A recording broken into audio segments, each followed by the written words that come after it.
वह जो अहंकार से रहित है, जिसकी बुद्धि कलुषित नहीं है, वह इन लोगों को मारकर भी न तो मारता है और न ही बांधता है।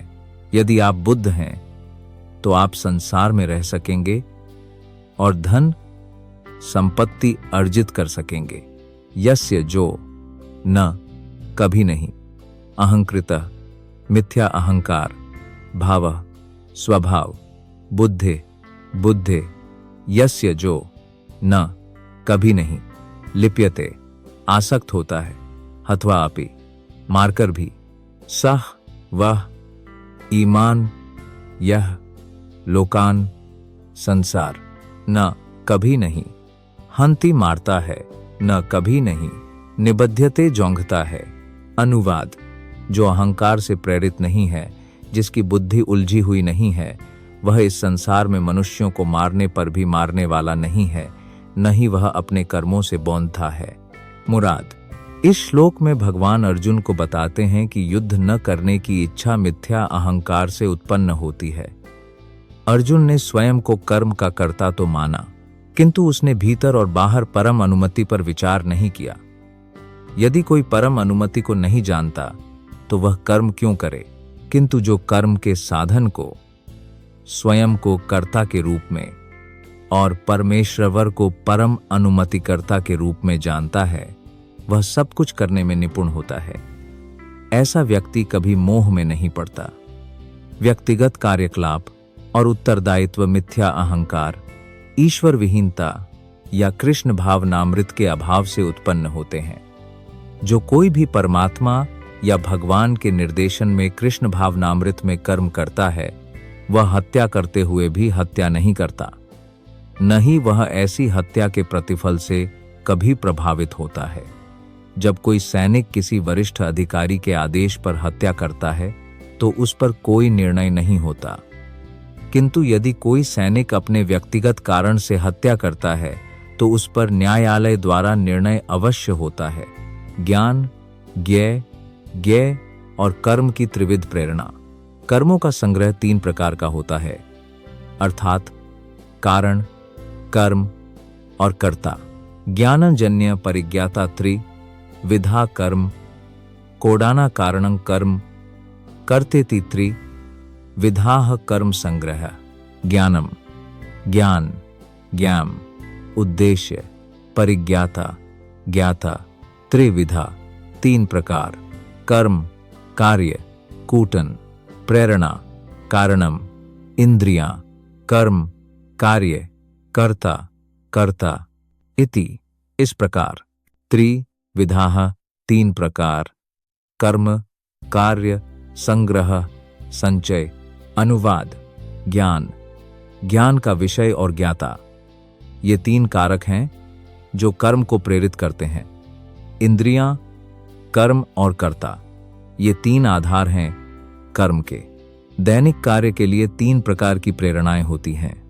ज्ञान, ज्ञान का विषय और ज्ञाता, कार्य के साधन, स्वयं कार्य और कर्ता, ये सभी कर्म के घटक कहलाते हैं। किसी भी मनुष्य द्वारा किए गए कार्य में ये तत्व होते हैं। कार्य करने से पहले एक प्रेरणा होती है, जिसे प्रेरणा कहते हैं। कार्य के साकार होने से पहले प्राप्त कोई भी समाधान कर्म का एक सूक्ष्म रूप होता है, फिर कार्य क्रिया का रूप ले लेता है। पहले व्यक्ति को चिंतन, अनुभूति और इच्छा की मनोवैज्ञानिक प्रक्रियाओं से गुजरना पड़ता है और उसे प्रेरणा कहते हैं। वास्तव में कर्म करने की श्रद्धा को ज्ञान कहते हैं। कर्म की प्रेरणा एक ही होती है, चाहे वह शास्त्र से आए या गुरु के उपदेश से। जब प्रेरणा होती है और कर्ता होता है, तब इंद्रियों की सहायता से वास्तविक क्रिया होती है। मन सभी इंद्रियों का केंद्र है और विषय स्वयं कर्म है। ये कर्म के विभिन्न चरण हैं, जैसा कि भगवद गीता में वर्णित है। सभी कर्मों के योग को कर्म संचय कहते हैं। प्रकृति के गुणों के भेद से ज्ञान, कर्म और कर्ता का 3 प्रकार से वर्णन किया गया है। गुणों की संख्या के अनुसार इनका भी वर्णन सुन लो। ज्ञानं कर्म च कर्ता च त्रिधैव गुण, भेदतः प्रोच्यते गुण, संख्याने यथावचजहु तन्य अपि। ज्ञानम ज्ञान, कर्म कार्य, चभी, कर्ता, कार्यकर्ता, चभी, त्रिधा, तीन प्रकार, एव, निश्चय ही, गुण, भेदतः, प्रकृति के विभिन्न गुणों के अनुसार, प्रोच्यते, कहा जाता है, गुप्त, संख्याने, विभिन्न गुणों के अनुसार, यथावत, जैसे वे कार्य करते हैं, श्रु, सुनते हैं, तानी, उन सभी को, अपि, भी, अनुवाद, प्रकृति के तीन गुणों के अनुसार ज्ञान, कर्म और कर्म करने वाले तीन प्रकार के होते हैं। मैं उनका वर्णन करता हूं, उसे सुनो। 14वें अध्याय में प्रकृति के गुणों के तीन भागों का विस्तार पूर्वक वर्णन किया गया है। उस अध्याय में कहा गया है कि सतोगुण प्रकाशमय है, रजोगुण भौतिक है, तमोगुण आलस्य और प्रमाद का कारण है। प्रकृति के सभी गुण बंधनकारी हैं, वे मुक्ति के स्रोत नहीं हैं। सतोगुण में भी मनुष्य बद्ध है। 17वें अध्याय में विभिन्न प्रकार के पुरुषों द्वारा प्रकृति के विभिन्न गुणों में की जाने वाली विभिन्न प्रकार की उपासना का वर्णन किया गया है। इस श्लोक में भगवान तीन भौतिक गुणों के अनुसार विभिन्न प्रकार के ज्ञान, कर्ता और कर्म के बारे में बताना चाहते हैं। इससे मनुष्य समस्त प्राणियों में एक ही अक्षय सत्ता को देखता है, जो ज्ञान विभक्तों में भी अविभक्त है। उसे तू सात्विक जान। सर्व भूतेषु येनैकं भावम अव्यय इक्षते अविभक्तम विभक्तेषु ताज जननम विद्य सत्विकम। सर्वभूतेषु, सभी जीवों में, येना, किसके द्वारा, एकम, एक, भावम, स्थिति, अव्ययम, अविनाशी, इक्साते, देखता है, अविभक्तम, अविभाजित, विभक्तेषु, असंख्य विभक्त में, तत्, वह, ज्ञानम, ज्ञान, विद्धि, जानता है, सात्विकम, अच्छाई की अवस्था में। अनुवाद, वह ज्ञान जिसके द्वारा समस्त भूतों में एक अविभाजित आध्यात्मिक प्रकृति देखी जाती है, विभाजित में भी अविभाजित सतोगुणी ज्ञान है। जो व्यक्ति प्रत्येक जीव में एक आत्मा को देखता है, चाहे वह देवता हो, मनुष्य हो, पशु हो, पक्षी हो, पशु हो, जलचर हो या वनस्पति हो, उसे सतोगुण का ज्ञान होता है। सभी जीवों में एक आत्मा विद्यमान है, यद्यपि उनके पूर्व कर्मों के अनुसार उनके शरीर भिन्न भिन्न हैं। जैसा कि 7वें अध्याय में वर्णित है, प्रत्येक शरीर में प्राण शक्ति का प्रकटीकरण परमेश्वर की परा प्रकृति के कारण होता है। इस प्रकार प्रत्येक शरीर में उस एक परा प्रकृति, उस प्राण शक्ति को देखना सतोगुण में देखना है। वह प्राण शक्ति अविनाशी है, यद्यपि शरीर नाशवान है। शरीर के संदर्भ में यह भेद अनुभव किया जाता है, क्योंकि बद्ध जीवन में भौतिक अस्तित्व के अनेक रूप होते हैं, अतः वे विभाजित प्रतीत होते हैं। ऐसा निर्विशेष ज्ञान अंततः आत्म साक्षात्कार की ओर ले जाता है। परंतु जो ज्ञान भिन्न भिन्न प्राणियों से पृथक है, वह भिन्न है। जो सब प्राणियों में जानता है, उस ज्ञान को राजसिक जानो। सबसे महत्वपूर्ण बात यह है कि आप सबसे सुंदर हृदय, सुंदर अंदर हैं, वेत्ति सर्वेषु भूतेषु। ताज जननम विद्धि राजसम, पृथक्त्वेन, विभाजन के कारण। तू, परंतु, यत ज्ञानम, जो ज्ञान, नाना भावनान, विविध परिस्थितियां, पृथक, विधान, भिन्न प्रकार से, वेत्ति, जो जानता है, सर्वेषु सब में, भूतेषु, जीव, तत् ज्ञानम, वह ज्ञान, विद्धि, जानना चाहिए, राजसम, कामना के अनुसार, वह ज्ञान जिसके द्वारा भिन्न भिन्न प्रकार के जीवों को भिन्न भिन्न शरीरों में निवास करते देखा जाता है, रजोगुणी ज्ञान है। यह अवधारणा कि भौतिक शरीर ही जीव है और शरीर के नाश के साथ चेतना भी नष्ट हो जाती है, रजोगुणी ज्ञान कहलाती है। उस ज्ञान के अनुसार विभिन्न प्रकार की चेतनाओं के विकास के कारण शरीर एक दूसरे से भिन्न होते हैं। अन्यथा कोई पृथक आत्मा नहीं है जो चेतना को अभिव्यक्त करती है। शरीर स्वयं आत्मा है और इस शरीर से परे कोई पृथक आत्मा नहीं है।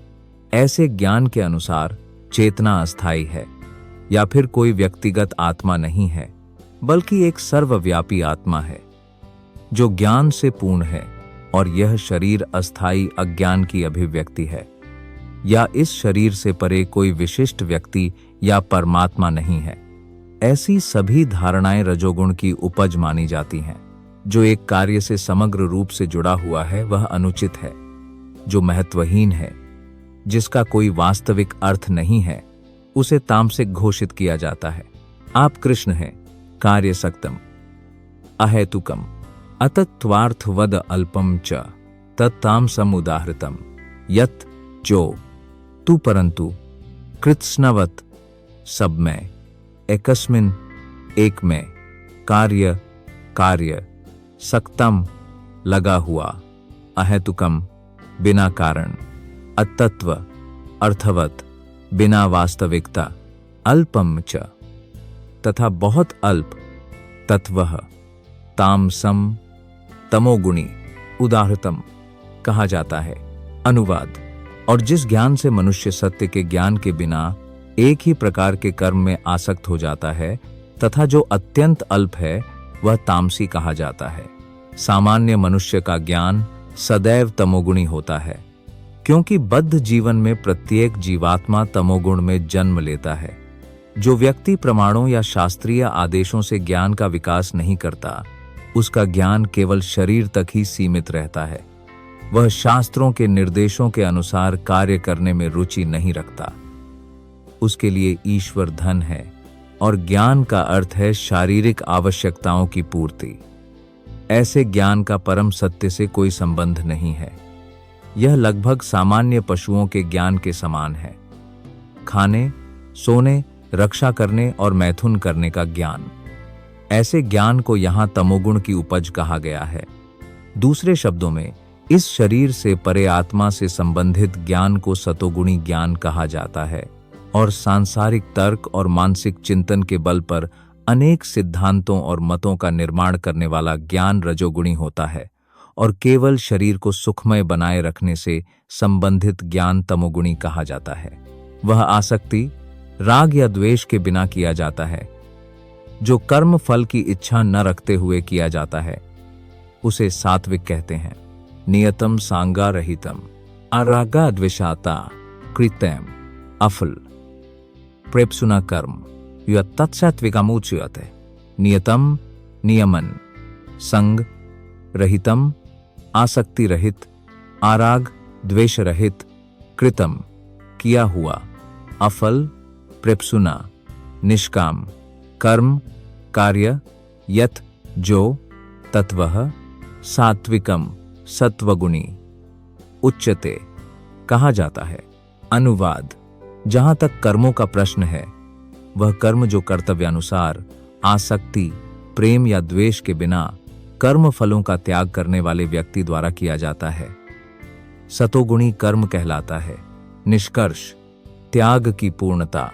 शास्त्रों में समाज के विभिन्न वर्णों तथा वर्गों के अनुसार निर्धारित नियमित व्यावसायिक कर्तव्य, जो आसक्ति या स्वामित्व के बिना तथा इसलिए किसी प्रकार के राग या द्वेष के बिना तथा आत्म संतुष्टि या आत्म तृप्ति के बिना भगवान की संतुष्टि के लिए कृष्ण भावनामृत में किए जाते हैं, सतोगुणी कर्म कहलाते हैं। जो कर्म काम की इच्छा से या अहंकार से किया जाता है, वह जो बड़े प्रयत्न से किया जाता है, वह राजस कहलाता है। आपका कर्म क्या है?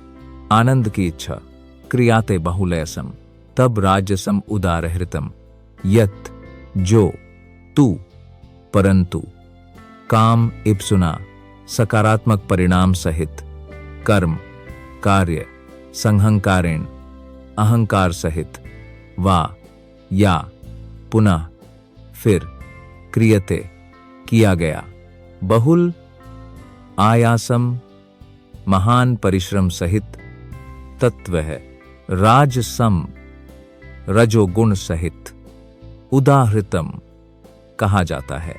अनुवाद।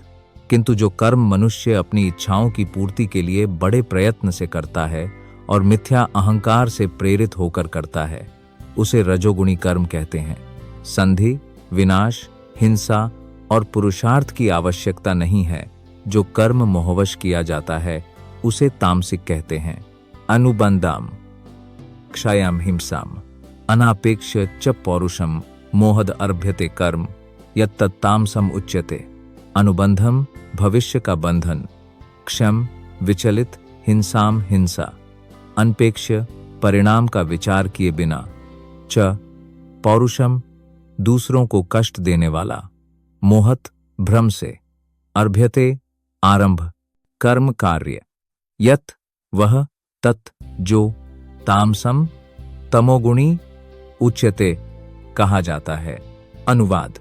और जो कर्म ज्ञान और मोह में भविष्य के बंधन या परिणाम का विचार किए बिना किया जाता है, जो हानि पहुंचाता है और अव्यावहारिक है, वह तमोगुणी कर्म कहा जाता है। व्यक्ति को अपने कर्मों का लेखा जोखा राज्य या यमदूतों नामक परमेश्वर के प्रतिनिधियों को देना पड़ता है। अनुचित कर्म विकर्षण है, क्योंकि यह शास्त्रीय आदेशों के नियमों को नष्ट कर देता है। यह प्रायः हिंसा पर आधारित होता है और अन्य जीवों को कष्ट पहुंचाता है। ऐसा अनुचित कर्म व्यक्ति के व्यक्तिगत अनुभव के आधार पर किया जाता है। इसे मोह कहते हैं। और ऐसे सभी भ्रामक कर्म तमोगुण की उपज हैं। वह आसक्ति से रहित, अहंकार रहित, धैर्य और उत्साह से युक्त होता है। जो कर्ता सफलता या असफलता में परिवर्तन से मुक्त होता है उसे सात्विक कहते हैं। मुक्त संगो नहावादी, धर्टी उत्साह, समन्वित, सिद्ध आसिध्य और निर्विकारा, कर्ता सात्विका उच्यते। मुक्त संघ सारी भौतिक संगति से मुक्त, अनाहम वादी अहंकार से रहित, धृति उत्साह, उत्साह सहित, समन्विता उस प्रकार योग्य, सिद्धि सिद्धि, असिद्ध्यो असफलता, निर्विकारा निर्विकार, कर्ता कार्यकर्ता, सात्विकः सत्वगुणी उच्यते कहा गया है। अनुवाद। जो कर्मी समस्त भौतिक आसक्तियों तथा मिथ्या अहंकार से मुक्त है, जो उत्साही तथा दृढ़ है तथा जो सफलता या असफलता के प्रति उदासीन है, वह सतोगुणी कर्मी है। कृष्ण भावनामृत में स्थित व्यक्ति सदैव प्रकृति के भौतिक गुणों से परे रहता है। उसे सौंपे गए कार्य के परिणाम की कोई अपेक्षा नहीं रहती, क्योंकि वह मिथ्या अहंकार और अभिमान से ऊपर होता है। फिर भी वह ऐसे कार्य के पूर्ण होने तक सदैव उत्साहित रहता है। उसे किए गए कष्ट की चिंता नहीं होती, वह सदैव उत्साहित रहता है। उसे सफलता या असफलता की परवाह नहीं होती, वह कष्ट और सुख दोनों में समान रहता है। ऐसा कर्ता सतोगुणी होता है। वह कामी, कर्मफल का लोभी, हिंसक और अपवित्र है। जो कर्ता हर्ष और शोक से युक्त है, वह राजसिक कहा गया है। गी कर्म फल प्रेप्सुर्लुबधो हिंसाम को शुचिः हर्ष शोकान्वितः कर्ता राजसः परिकीर्तितः। रागी अत्यंत आसक्त, कर्म फल कर्म के फल में, प्रेप्सुह इच्छा रखने वाला, लुब्ध लोभी, हिंसा आत्मख और सदैव ईर्ष्यालु, अशुचिः अशुद्ध, हर्ष शोक अन्विता, जटिल हर्ष और शोक से युक्त, कर्ता ऐसा कर्ता, राजस रजोगुणी, परिकीर्तितः घोषित है। अनुवाद। किंतु जो कर्मी अपने श्रम के फल में आसक्त रहता है और जो उसे भोगने के लिए आतुर रहता है, जो लोभी, ईर्ष्यालु, अशुद्ध है तथा सुख दुहक से विचलित रहता है, वह रजोगुणी कर्मी है। एक व्यक्ति किसी खास तरह के काम या उसके परिणाम के प्रति बहुत ज्यादा आसक्त होता है, क्योंकि उसे भौतिकवाद, घर, गृहस्थी, पत्नी, बच्चों से बहुत ज्यादा लगाव होता है। ऐसे व्यक्ति को जीवन में ऊंचे स्तर की कोई चाह नहीं होती। वह बस इस दुनिया को यथासंभव भौतिक रूप से आरामदायक बनाने में लगा रहता है। वह आमतौर पर बहुत लालची होता है और सोचता है कि जो कुछ भी उसने प्राप्त किया है वह स्थायी है और कभी खोता नहीं है। ऐसा व्यक्ति ईर्ष्यालु होता है, दूसरों के प्रति अरुचि रखता है और इंद्रिय तृप्ति के लिए कुछ भी गलत करने को तैयार रहता है। इसलिए ऐसा व्यक्ति अशुद्ध होता है और उसे इस बात की परवाह नहीं होती कि उसकी कमाई शुद्ध है या अशुद्ध। यदि उसका कार्य सफल होता है तो वह बहुत प्रसन्न होता है और जब उसका कार्य सफल नहीं होता तो बहुत दुखी होता है। ऐसा व्यक्ति रजोगुणी होता है। वह अन्यायी, साधारण, स्तब्ध, छली, अस्वाभाविक और आलसी है। जो दीर्घ काल तक दुहक भोगता है वह तामसिक कहलाता है। शिक्षक वह है जो अयुक्तः शास्त्रीय आदेशों का पालन न करने वाला, प्राकृतः भौतिकवादी, स्तब्धः हठी, शतः छली, नैष्कृतिकः दूसरों का अपमान करने में निपुण, आलस्य, आलसी, विषादी, दुखी, दीर्घसूत्री, टालमटोल करने वाला, चब भी कर्ता, कार्य करने वाला, तामसः तमोगुणी, उच्चते कहा जाता है। अनुवाद: जो कर्मी सदैव शास्त्र विधि के विरुद्ध कार्य में लगा रहता है, जो भौतिकवादी, हठी, धोखेबाज तथा दूसरों का अपमान करने में निपुण है, जो आलसी, सदैव उदास तथा टालमटोल करने वाला है, वह तामसी कर्मी है। शास्त्रीय आदेशों में हम पाते हैं कि किस प्रकार का कार्य करना चाहिए और किस प्रकार का नहीं। जो लोग इन आदेशों की परवाह नहीं करते वे अकार्य करते हैं और ऐसे लोग सामान्यतः भौतिकवादी होते हैं। वे प्रकृति के गुणों के अनुसार कार्य करते हैं, न कि शास्त्रीय आदेशों के अनुसार। ऐसे कार्यकर्ता बहुत विनम्र नहीं होते और सामान्यतः वे हमेशा चालाक और दूसरों का अपमान करने में निपुण होते हैं। वे बहुत आलसी होते हैं। भले ही उनका कोई कर्तव्य हो, वे उसे ठीक से नहीं करते और उसे बाद में करने के लिए टाल देते हैं। इसलिए वे उदास दिखाई देते हैं। वे टालमटोल करते हैं। जो काम 1 घंटे में हो सकता है उसे वे वर्षों तक टालते रहते हैं। ऐसे कर्मचारी तमोगुणी होते हैं। हे अर्जुन, अब बुद्धि और धैर्य के 3 गुणों का अलग अलग विस्तार पूर्वक वर्णन किया गया है। बुद्ध का त्रिगुण मार्ग, बुद्धि का, भेदम भेद, धृते स्थिरता का, च भी एव निश्चय ही, गुप्तः प्रकृति के गुणों द्वारा, त्रिविधम 3 प्रकार के, श्रु बस सुनो, प्रोयमानम जैसा मैंने बताया है, अशेषेन विस्तार से, पृथक्त्वेन भिन्न प्रकार से, धनंजय हे धन के विजेता। अनुवाद: अब हे धनपति, मैं तुम्हें प्रकृति के 3 गुणों के अनुसार 3 प्रकार की बुद्धि और निश्चय के विषय में विस्तार पूर्वक बताता हूं। कृपया सुनो। अब भगवान प्रकृति के गुणों के अनुसार ज्ञान का विषय तथा ज्ञाता को 3 विभिन्न भागों में समझाने के बाद उसी प्रकार कर्ता की बुद्धि तथा दृढ़ संकल्प की व्याख्या कर रहे हैं। हे अर्जुन, कर्म और कर्म में, भय और अभय में संलग्नता और त्याग, जो बुद्धि बंधन और मोक्ष को जानती है, वह सात्विक शुद्ध है।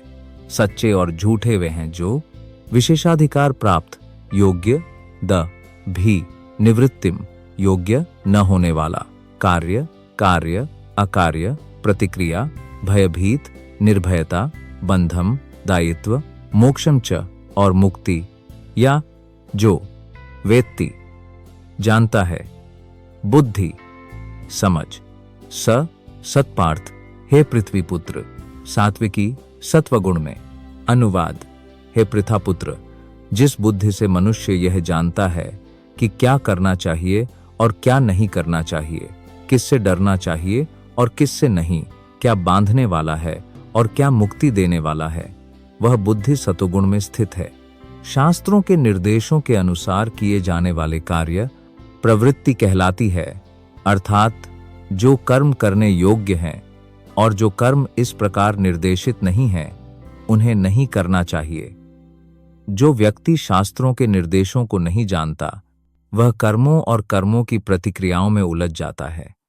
जो बुद्धि द्वारा विवेक करता है, वह सतोगुण में स्थित है।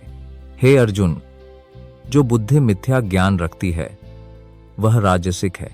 यया धर्मम अधर्मं च कार्यं चाकार्य एव च अयथवत प्रजानाति बुद्धिः सस्पार्थ राजसी। यया जिससे, धर्मम धर्म के सिद्धांत, अधर्मम च और अधर्म, कार्यम कार्य, च भी अकार्यम जो नहीं करना चाहिए, एव निश्चित रूप से, च भी अयथावत पूर्णतः नहीं, प्रजानाति जानता है, बुद्धि बुद्धि, सा वह, पार्थ हे पृथा पुत्र, राजसी रजोगुणी। अनुवाद। और जो बुद्धि धार्मिक और अधार्मिक जीवन पद्धति में तथा करने योग्य और न करने योग्य कर्म में भेद नहीं कर सकती, वह अपूर्ण बुद्धि हे पृथा पुत्र रजोगुणी है। रजोगुणी बुद्धि सदैव विपरीत कार्य करती है। यह उन धर्मों को स्वीकार करती है जो वास्तव में धर्म नहीं है और वास्तविक धर्म को अस्वीकार करती है। सभी विचार और कार्यकलाप भ्रामक होते हैं। रजोगुणी बुद्धि वाले व्यक्ति महात्मा को सामान्य व्यक्ति समझते हैं और सामान्य व्यक्ति को महात्मा मानते हैं। वे सत्य को असत्य समझते हैं और असत्य को सत्य मान लेते हैं। सभी कार्यों में वे केवल गलत मार्ग अपनाते हैं, इसलिए उनकी बुद्धि रजोगुणी होती है। वह अंधकार से आवृत है और अधर्म को ही धर्म समझती है। हे अर्जुन, जो बुद्धि समस्त विषयों और उनके विपरीत को खोजती है, वह तामस बुद्धि है। अधर्मम धर्मम इति मन्यते तमसावृता सर्वार्थ विपरीतम च बुद्धि स पार्थ तामसी। अधर्मम अधर्म धर्मम धर्म इति इस प्रकार, या जो जानना सोचता है, तमसा भ्रम से, औरता आच्छादित, सर्व अर्थान सभी चीजें, विपरीत गलत दिशा, सीए भी बुद्धि बुद्धि, सा वह, पार्थ है पृथा के पुत्र, तामसी अज्ञानता की अवस्था। अनुवाद। हे पार्थ, जो बुद्धि मोह और अंधकार के वशीभूत होकर अधर्म को ही धर्म और धर्म को ही अधर्म समझती है और सदैव गलत दिशा में प्रयत्न करती है, वह तामसी है। धैर्य के द्वारा ही मनुष्य मन, प्राण और इंद्रियों की क्रियाओं को नियंत्रित कर सकता है। हे अर्जुन, योग द्वारा प्राप्त किया गया वह अविचल धैर्य ही सात्विक है। धृत्य यया धारयते मनः प्राणेन्द्रिय क्रियाः योगेन व्यभिचारिण्य धृतः सस्पार्थ सात्विकी। धृत्या संकल्प, यया जिससे, धारयते स्थिर, मनः मन, प्राण जीवन, इंद्रिया इंद्रियां, क्रियाः कार्य, योगेन योगाभ्यास द्वारा, अव्यभिचारिण्य बिना किसी रुकावट के, धृति है ऐसा संकल्प, स वह, पार्थ है पृथापुत्र सात्विकी सत्व गुण में। अनुवाद। हे पृथापुत्र, जो संकल्प अटूट है, जो योगाभ्यास द्वारा दृढ़ता पूर्वक धारण किया जाता है तथा जो मन, प्राण और इंद्रियों के कर्मों को वश में रखता है, वह सतोगुणी है। योग परमात्मा को जानने का एक साधन है। जो व्यक्ति दृढ़ निश्चय के साथ परमात्मा में स्थिर रहता है, अपने मन, प्राण और इंद्रिय कर्मों को परमात्मा पर एकाग्र करता है, वह कृष्ण भावनामृत में रत होता है। इस प्रकार का निश्चय सतोगुणी होता है।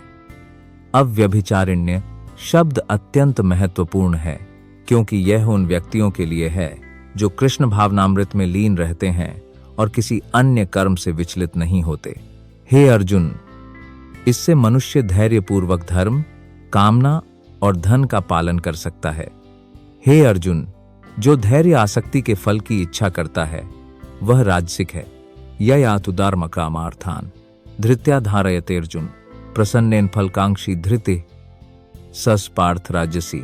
यया जिससे, तू परंतु धर्म, काम, धार्मिकता और आर्थिक उन्नति के लिए, धृत्या दृढ़ संकल्प से, धारयते, ऐसे शब्दों में, अर्जुन, हे अर्जुन, प्रसंगेन, उसके लिए, फल, आकांक्षी, फल की इच्छा रखते हुए, धृति है दृढ़ संकल्प, स, वह, पार्थ, हे पृथापुत्र, राजसी, रजोगुण में।